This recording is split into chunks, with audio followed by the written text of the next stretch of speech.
ओम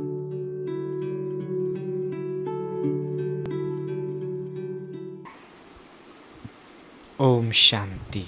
8 अक्टूबर 2021 आज की साकार मुरली। शिव बाबा कहते, मीठे बच्चे, अब विदेही बनने का अभ्यास करो। अपनी इस विनाशी देह से प्यार निकाल एक शिव बाबा को प्यार करो। प्रश्न, इस बेहद की पुरानी दुनिया से जिन्हें वैराग आ चुका है उनकी निशानी क्या होगी? उत्तर, वह इन आँखों से जो कुछ देखते हैं वह देखते हुए भी जैसे नहीं देखेंगे। उनकी बुद्धि में ये होगा कि ये सब खत्म होना है, ये सब मरे पड़े हैं, हमको तो शांति धाम सुख धाम में जाना है। उनका ममत्व मिटता जाएगा। योग में रहकर किसी से बात करेंगे तो उन्हें भी कशिश होगी, ज्ञान का नशा चढ़ा हुआ होगा। आज का गीत, ओम नमः शिवाय, ओम शांति। बाप कहते हैं, मीठे बच्चे, तुम शिव बाबा को जान गए हो। फिर यह गीत गाना तो जैसे भक्ति मार्ग का हो जाता है। भक्ति मार्ग वाले शिवाय नमः भी कहते हैं, माता पिता भी कहते हैं, परंतु जानते नहीं है। शिव बाबा से स्वर्ग का वर्षा मिलना चाहिए। तुम बच्चों को तो बाप मिला है, उनसे वर्षा मिल रहा है, इसलिए बाप को याद करते हो। तुमको शिव बाबा मिला है, दुनिया को नहीं मिला है। जिनको मिला है वह भी अच्छी रीति चल नहीं सकते। बाबा के डायरेक्शन बड़े मीठे हैं। आत्म अभिमानी भव, देही अभिमानी भव। बात ही आत्माओं से करते हैं। देही अभिमानी बाप देही अभिमानी बच्चों से बात करते हैं। वह तो एक ही है, सो तो मधुबन में तुम बच्चों के साथ बैठा है। तुम बच्चे जानते हो कि बरोबर बाप आए ही है पढ़ाने। ये पढ़ाई सिवाय शिव बाबा की कोई पढ़ा न सके। न ब्रह्मा न विष्णु, यह तो बाप ही आकर पतितों को पावन बनाते हैं, अमर कथा सुनाते हैं। सो भी यहाँ ही सुनाएंगे न, अमरनाथ पर जो नहीं सुनाएंगे न। यही अमर कथा सत्यनारायण की कथा है। बाप कहते हैं, मैं तुमको सुनाता तो यहाँ ही हूँ, बाकी ये सब है भक्ति मार्ग के धक्के। सर्व का सद्गति दाता राम एक निराकार ही है। वही पतित पावन ज्ञान का सागर, शांति का सागर है। वह आता ही तब है जब विनाश का समय होता है। सारे जगत का गुरु तो एक परमपिता परमात्मा ही हो सकता है। वह निराकार है ना।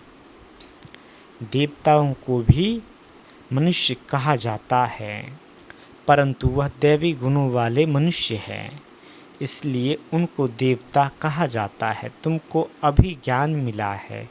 बाबा कहते, ज्ञान मार्ग में अवस्था बड़ी मजबूत रखनी है।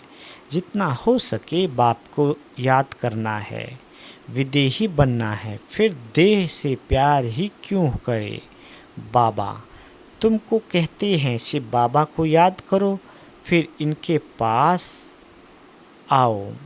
मनुष्य तो समझते हैं यह दादा से मिलने जाते हैं। यह तो तुम जानते हो, शिव बाबा को याद कर हम उनसे मिलते हैं।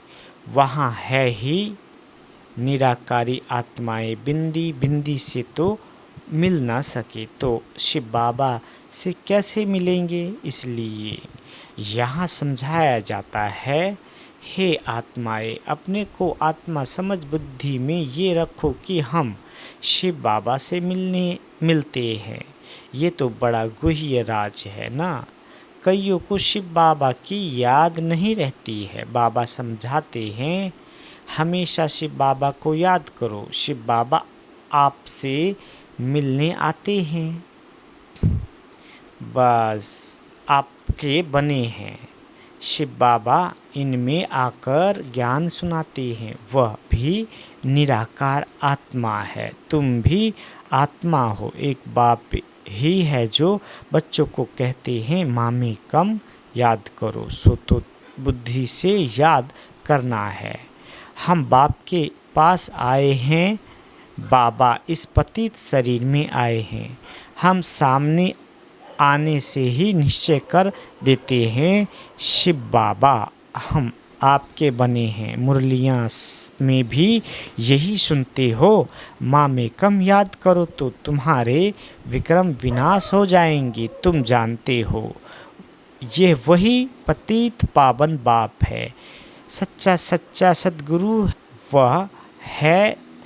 अब तुम पांडवों की है परमपिता परमात्मा से प्रीत बुद्धि, बाकी सभी की तो कोई न कोई के साथ विपरीत बुद्धि है। शिव बाबा के जो बनते हैं उन्हों को तो खुशी का पारा बड़ा जोर से चढ़ा रहना चाहिए। जितना समय नज़दीक आता है उतनी खुशी होती है। हमारे अब 84 जन्म पूरे हुए, अब ये अंतिम जन्म है। हम जाते हैं अपने घर। ये सीढ़ी तो बहुत अच्छी है, इसमें क्लियर है, तो बच्चों को सारा दिन बुद्धि चलानी चाहिए। चित्र बनाने वालों को तो बहुत विचार सागर मंथन करना है। जो हेड्स है उन्हों का ख्याल चलना चाहिए। तुम तो चैलेंज देते हो, सतयुगी श्रेष्ठाचारी देवी राज्य में 9 लाख होंगे। कोई बोले इसका क्या प्रूफ है? कहो ये तो समझ की बात है ना। सतयुग में झाड़ होगा ही छोटा, धर्म भी एक है तो जरूर मनुष्य भी थोड़े होंगे। सीढ़ी में सारी नॉलेज आ जाती है। जैसे ये कुंभकर्ण वाला चित्र है तो ये ऐसा बनना चाहिए। बीके ज्ञान अमृत पिलाती है, वे विष विकार मांगते हैं। बाबा मुरली में सब डायरेक्शन देते रहते हैं।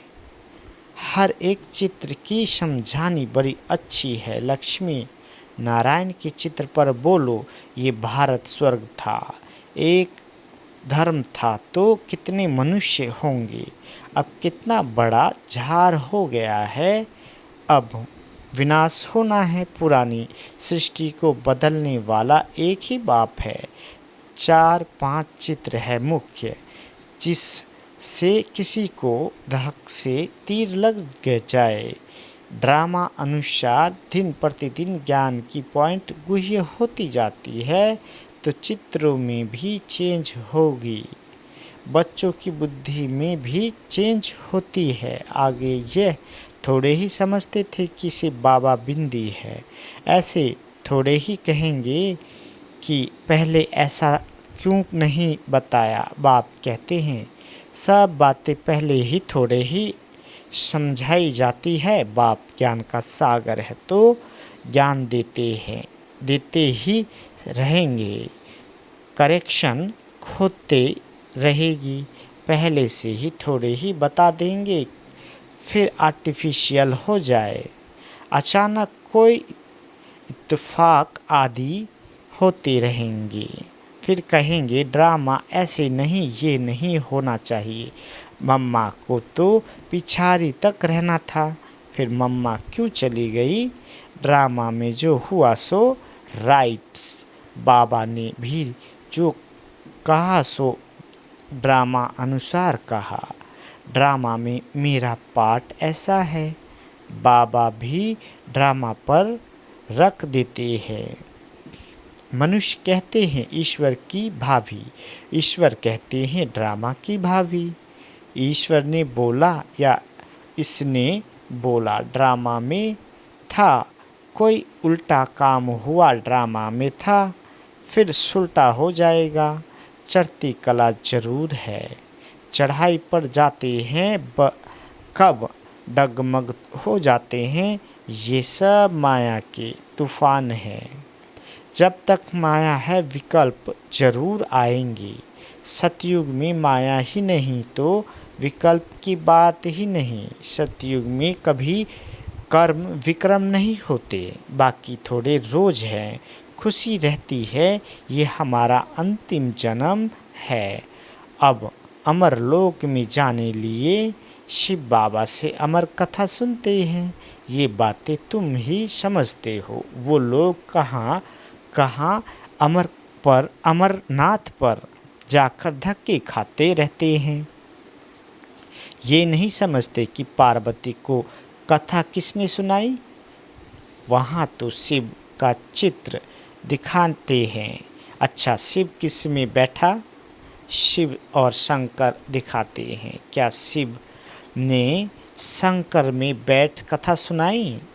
कुछ भी समझते नहीं हैं। भक्ति मार्ग वाले अभी तक तीर्थ करने जाते रहते हैं। कथा भी वास्तव में बड़ी नहीं है, असूल है मन मना भवा। बस बीज को याद करो, ड्रामा के चक्र को याद करो। जो ज्ञान बाबा के पास है वह ज्ञान हमारी आत्मा में भी है। वह भी ज्ञान सागर, हम आत्मा भी मास्टर ज्ञान सागर बनते हैं। नशा चढ़ना चाहिए ना, वह हम भाइयों आत्माओं को सुनाते हैं। सुनाएंगे तो शरीर द्वारा ही, इसमें संशय नहीं लाना चाहिए। बाप को याद करते करते सारा ज्ञान बुद्धि में आ जाता है। बाप की याद से ही विक्रम विनाश होंगे, ममत्व मिटता जाएगा। कोई का नाम मात्र प्यार होता है, हमारा भी ऐसा है। अभी तो हम जाते हैं सुख धाम, यह तो जैसे सब मरे पड़े हैं, इनसे दिल क्या लगानी है। शांति धाम में जाकर फिर सुख धाम में आकर राज करेंगे। इसको कहा जाता है पुरानी दुनिया से वैराग। बाप कहते हैं, इन आँखों से जो कुछ देखते हो वो सब खत्म हो जाने का है। विनाश के बाद स्वर्ग को देखेंगे। अब तुम बच्चों को बहुत मीठा बनना चाहिए। योग में रह कोई बात करे तो उनको बड़ी कशिश होगी। ये ज्ञान ऐसा है जो बाकी सब भूल जाता है। अच्छा, मीठी मीठी स्किल दे बच्चों प्रति माता पिता बाप दादा का याद प्यार और गुड मॉर्निंग। रूहानी बाप की रूहानी बच्चों को नमस्ते। हम रूहानी बच्चों की रूहानी माता पिता बाप दादा को याद प्यार गुड मॉर्निंग और नमस्ते मीठे बाबा नमस्ते। धारणा के लिए मुख्य सार।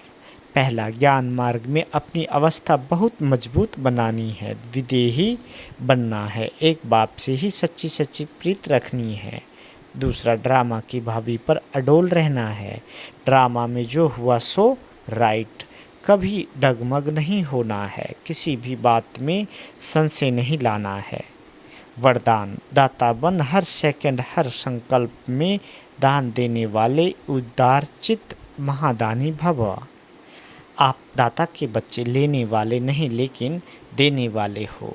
हर सेकंड हर संकल्प में देना है। जब ऐसा दाता बन जाएंगे तब कहेंगे उदार चित्त महादानी। ऐसे महादानी बनने से महान शक्ति की प्राप्ति स्वतः होती है, लेकिन देने के लिए स्व का भंडारा भरपूर चाहिए।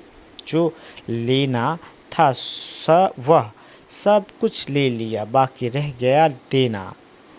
तो देते जाओ, देने से और भी भंडारा बढ़ता जाएगा। स्लोगन, हर सब्जेक्ट में फुल मार्क्स जमा करनी है तो गंभीरता का गुण धारण करो। मातेश्वरी जी के अनमोल महावाक्य।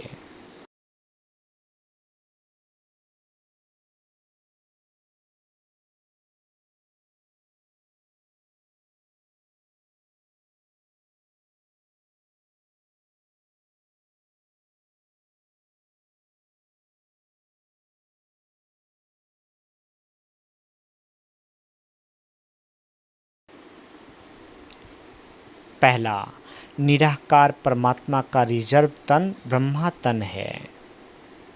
मम्मा कहते, ये तो अपने को पूरा निश्चय है कि परमात्मा अपने साकार ब्रह्मा तन द्वारा आकर पढ़ा रहे हैं।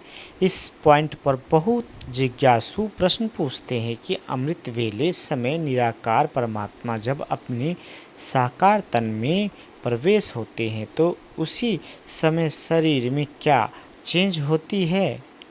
वो पूछते हैं, क्या तुम उस समय बैठ उनको देखते हो कि कैसे परमात्मा आता है? अब इस पर समझाया जाता है, परमात्मा की प्रवेशता होने समय ऐसे नहीं कि उस शरीर के कोई नैन चैन बदली हो जाते हैं, नहीं, परंतु हम जब ध्यान में जाते हैं तब नैन चैन बदली हो जाता है। परंतु इस साकार ब्रह्मा का पाठ ही गुप्त है। जब परमात्मा इनके तन में आता है तो कोई को भी पता नहीं चलता। उसका ये तन रिजर्व किया हुआ है, इसलिए सेकंड में आता है, सेकंड में जाता है। अब इस राज को समझना, बाकी ऐसे नहीं कोई पॉइंट्स समझ में न आवे तो इस पढ़ाई का कोर्स छोड़ देना है। पढ़ाई तो दिन प्रतिदिन गुह्य और क्लियर होती जाती है। सारा कोर्स एकदम तो नहीं पढ़ सकेंगे ना, वैसे आपको समझाया जाता है।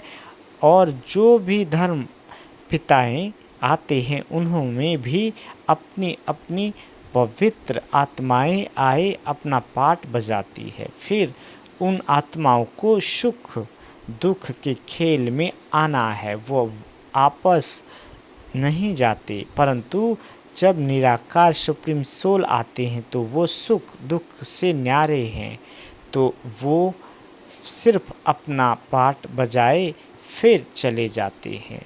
तो इस ही पॉइंट को हमें बुद्धि से समझाना है। दूसरा, आत्मा और परमात्मा में गुणों और ताकत का फर्क। मम्मा कहती, आत्मा और परमात्मा का अंतर भेद इस पर समझाया जाता है कि आत्मा और परमात्मा का रूप एक जैसा ज्योति रूप है। आत्मा और परमात्मा की आत्मा का साइज एक ही रीति में है, बाकी आत्मा और परमात्मा में सिर्फ गुणों की ताकत का फर्क अवश्य है। अब यह जो इतने गुण हैं, दुख सुख से न्यारा है, सर्व शक्तिवान है, सर्वगुण संपन्न है, 16 कला संपूर्ण है, उनकी ही सारी शक्ति काम कर रही है। बाकी मनुष्य आत्मा की कोई शक्ति नहीं चल सकती है। परमात्मा का ही सारा पाठ चलता है। भल परमात्मा पाठ में भी आता है तो भी खुद न्यारा रहता है, लेकिन आत्मा पाठ में आते भी पाठधारी के रूप में आ जाती है। परमात्मा पाठ में आते भी कर्म बंधन से न्यारा है। आत्मा पाठ में आते भी कर्म बंधन के वश हो जाती है। यह है आत्मा और परमात्मा में अंतर भेद। अच्छा, ओम शांति।